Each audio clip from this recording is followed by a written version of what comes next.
My name's Garth Johnson. I started May 1st, 1995. Came into Feldmann's right out of college as an apprentice journeyman.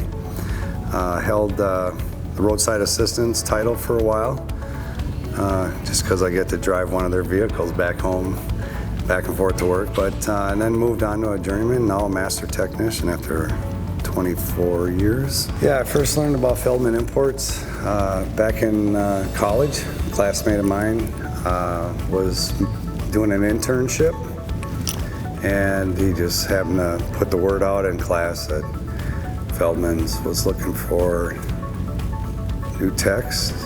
Things I like to do outside of work are definitely get out on a speedboat. I'm big into water sports. I like restoring. It's kind of a restoration, you know, bring something back from a piece of junk to something shiny, clean, and cool. The best vacation I've been on is kind of like a two-part. It was my wedding anniversary, my second wedding anniversary. And that can be a whole different story in itself, but I got to talking with Julie Feldmann about the whole scenario of my life and getting married early in the service and then divorcing and then going through some troubling times, getting cleaned up, and then remarrying the same gal.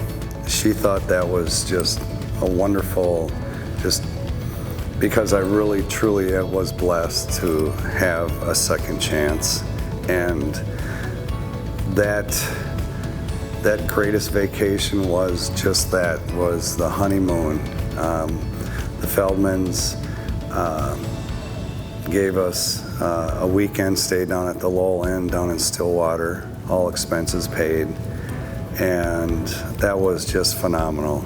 One of my proudest moments at work was receiving the letter of appreciation from Terry Feldmann and his right-hand man, Paul Kelly. Back in the day, they gave a plaque, letter of appreciation for good work. It came out of the blue. I never seen it coming. It just was something that they stopped by and gathered everybody around and presented it to me. Working for Feldmann Imports for all the years that I've seen changes and model lines evolve to where they were when I first started, to where they've come and where they're at now. I mean, just look at it. It's obvious. It's best or nothing.